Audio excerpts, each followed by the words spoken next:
예, 안녕하세요. 그 영상 보셨죠?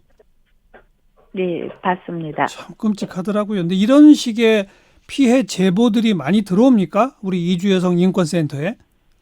예, 제보라기보단 저희들은 부설로 상담소를 운영하니까 예. 일상적으로 이런 가정폭력이나 성폭력, 성매매에 대한 그 피해 이주 여성들의 상담이 이루어지고 있습니다. 그러니까 비일비재하다 이 말이죠. 이런 일들이. 예, 예. 아, 근데 게다가 이렇게 폭력을 당하고서도 이주여성 인권센터 같은데 외부 기관에 도움을 아예 요청도 못하는 경우도 훨씬 더 많다면서요.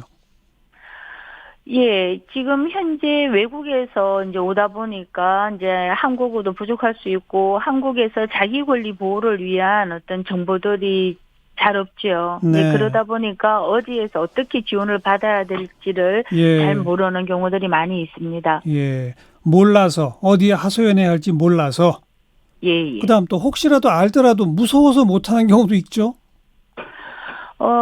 일단은 이제 신고를 하거나 주변에 상담을 해도 내가 아이를 데리고 한국에서 안전하게 체류할 수 있을까에 대한 어떤 확신이 없는 것인 거죠. 네. 그리고 과연 내가 이런 폭력 피해를 얘기했을 때 내 말을 믿어줄까에 대한 확신도 없는 것인 거고요. 네. 그래서 이주 여성들에게 이제 우리나라에서 가정폭력특별법이 있고 그 법에 의해서 피해자는 보호받을 수 있다라는 것을 널리 알리고 또 다문화 가족 지원센터나 이런 데서 교육을 해야 될 것으로 생각합니다. 예.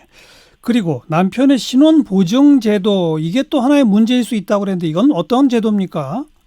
예, 이주 여성이 이제 독자적으로 체류할 수 있는 권한이 없다라는 얘기인 건데요. 음. 이제 저희들이 많이 문제 제기해서 종이 서류상으로의 신원 보증서 제출하는 건 없어졌습니다. 예. 예, 그렇지만 예를 들어서 국적을 신청할 때 1, 2년 전만 해도 남편을 동행하라는 것이 줄로 명시가 되어 있었고요. 어허. 이제 글로 명시되어 있는 건 없어졌지만 저희들이 확인한 바로는 작년까지만 해도 이제 국적 신청을 하고 나면 나중에 면접 보는 과정들이 있거든요. 예. 그 면접 때 남편 동행을 요구하고 있어서 예. 실질적으로는 이 남편을 통해서 이주 여성이 이제 증명받는 이제 그러한 신원 보증 제도라는 것이 완전히 철폐된 거로는 저희들은 보지 않습니다. 예.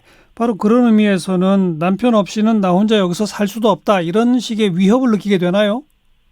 그렇죠. 그래서 지금 한국에 살고 있는 이주 여성들 같은 경우는 그 남편에게 의존하지 않고도 거주 자격을 얻거나 귀화할 수 있는 권한이 부여돼야만이 이 네. 국제결혼 과정에 가정폭력이 많이 좀 해소될 수 있지 않을까 생각합니다. 그러니까 가정폭력을 당하면 나 혼자 나가서도 홀로 서서 살 수 있다라는 믿음이 있어야 되는데 지금은 그 여성들이 아이고 남편이 나 버리면 나는 한국에서 도저히 못 산다 이렇게 인식하고 있다 이 말이죠.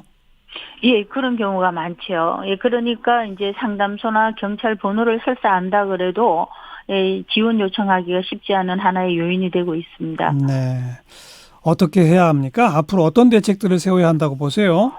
예, 지금 법무부에서 지금 신원보증 제도를 이제 없앴다고는 하지만 저희들이 봤을 때는 아까처럼 이제 실질적으로 완전 철폐된 건 아니라고 봅니다. 예, 예. 그렇기 때문에 이제 유엔 사회권위원회나 이제 여성차별철폐위원회에서도 이러한 제도들을 에 대해서 없애라는 그런 권고를 하고 있는 것인 거거든요. 예. 예, 그래서 이주민이 이제 누구에게 의존하지 않고도 체류할 수 있는 그런 제도 개선이 확실하게 좀 이루어지는 것이 필요하고요. 예. 그리고 이주 여성이 이제 그 현지 사전 교육기관만이 아니라 한국에 왔을 때 뭐 적어도 외국인 등록증이 발급된다든지 이렇게 할 때 접근 가능한 언어로서 한국에서 범죄 피해를 겪는다든지 이제 여성폭력 피해를 겪었을 때 어떻게 대응할 수 있고 내 권리는 어떤 식으로 보호받을 수 있는지에 네. 대해서 충분히 안내가 돼야 된다고 생각하고요. 아. 그리고 이제 이주 여성들이 많이 이용하는 다문화 가족 지원센터에서도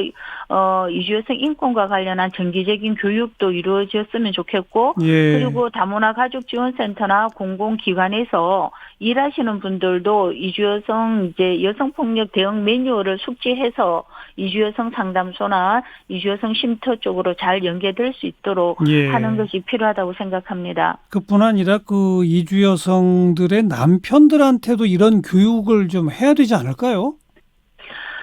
이제 이런 문제들이 불거지면 결국은 이제 국제 결혼한 남성들에 대한 교육 문제를 많이 얘기하는데요. 예. 저는 좀 묻고 싶습니다. 과연 이 가정폭력이 국제 결혼 가정만 있는 건 아니지 아, 않습니까? 물론 그렇죠. 예, 그렇게 본다라면은 어떻게 보면 국제 결혼을 한다는 이유만으로 이런 아. 교육을 이제 강요해서는 전 안 된다고 생각을 하고요. 네, 실제로 네. 법무부에서는 이 국제 결혼 안내 프로그램이라고 해서 3시간씩 교육을 하고 있는 게 실제로 있습니다. 예. 있는데 그 대상국이 한정되어 있어요. 뭐 중국, 베트남, 캄보디아, 몽골, 우즈베키스탄, 필리핀, 타이 이 정도로. 예, 왜 그 나라들에 대해서만 교육을 하고 있죠? 예, 그 이제 법무부의 설명으로는 그 나라에서 온 사람들이 이혼율도 높고, 혹은 이제 국제 결혼을 통해 한국 국적을 취득하는 비율이 높다라는 이유인 것인데요. 네. 예, 이것은 사실 인종차별입니다. 그러네요. 그래서 그러네요. 2015년 유엔 인종차별 특별보고관의 보고서에서도 이건 인종차별에 해당된다고 시정하라는 예. 권고를 내린 바가 있습니다. 예. 말씀 듣고 보니까 국제 예, 결혼한 남성들만 특별히 교육의 대상자가 되도록 하는 것 또한 인권 침해이면서 인종차별일 수 있다. 예, 아, 그렇게 보는 거고요. 네, 예, 네.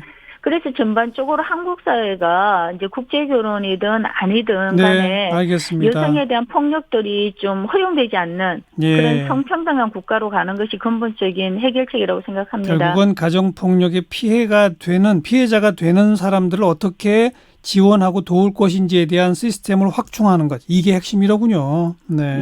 예.